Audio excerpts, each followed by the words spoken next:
A group of friends, Mark, Sarah, Jake, and Emily, had always dreamed of conquering an isolated mountain that loomed far in the northern wilderness. It was an uncharted peak, with hardly any information about it, yet its dangerous beauty and rumors of hidden caves intrigued them. They knew little about the mountain's history, except for whispers from locals who called it the Shadowed Peak and warned of strange events on its slopes.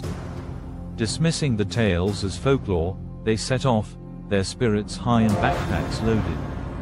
The first day was surprisingly smooth. They hiked through dense forests, braved chilly winds, and followed the mountain's narrow paths, laughing and sharing stories along the way. As they ascended, however, they noticed an eerie change. The forest grew silent. Birds, animals, even the wind seemed to vanish, leaving only an unnerving stillness. Dismissing the unease, they pressed forward, reaching a plateau where they set up camp for the night. That night, as they sat around the campfire, a chilling gust of wind blew through, making the flames dance wildly. The darkness felt heavy, almost like it was pressing down on them.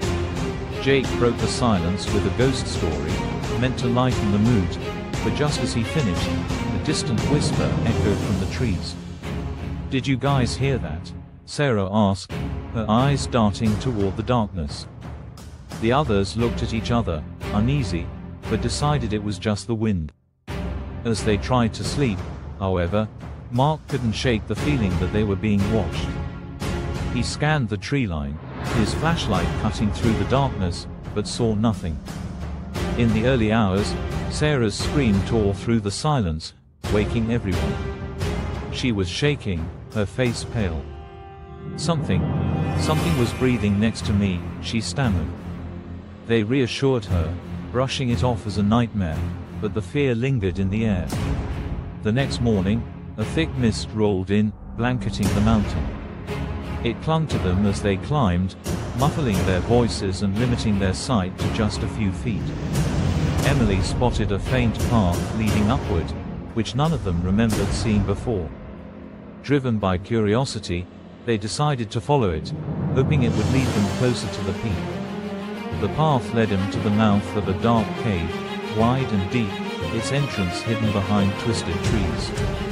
They felt a strange pull to explore it, even though every instinct screamed to stay away. Without a word, they switched on their flashlights and ventured inside, the beams cutting through the thick, cold darkness.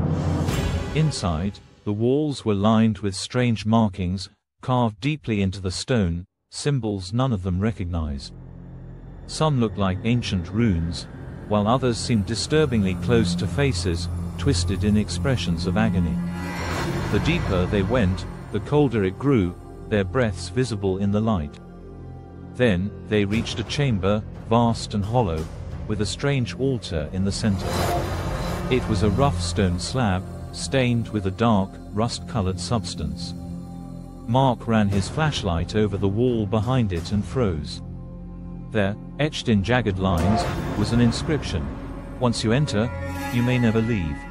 Jake laughed nervously, trying to lighten the mood, but his voice echoed hollowly, swallowed by the darkness. Just as he turned to leave, a low, guttural whisper filled the chamber, coming from all directions.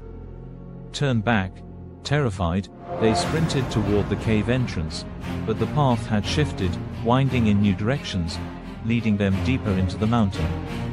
Their flashlights began to flicker, and a cold dread settled over them as they realized the cave was actively changing, trapping them.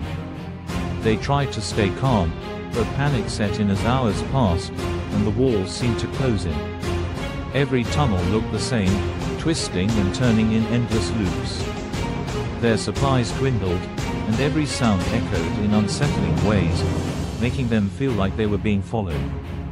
On the third day, Mark vanished.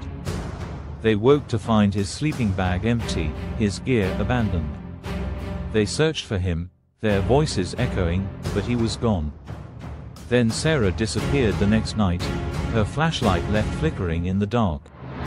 It was just Emily and Jake now, each desperate, each barely holding on to sanity. The shadows seemed to stretch, forming figures that watched them, reaching out with cold, invisible hands. They could hear faint voices, Sarah's, Mark's, calling for help, but it was always just out of reach. By the 5th day, they had lost track of time, exhaustion clouding their minds. Jake's flashlight died, leaving them in complete darkness. He swore he felt cold hands on his shoulders, pulling him backward. Emily screamed, but when she turned, he was gone, his panicked cries fading into silence. Now alone, Emily stumbled through the darkness, her breath shallow, her heart pounding.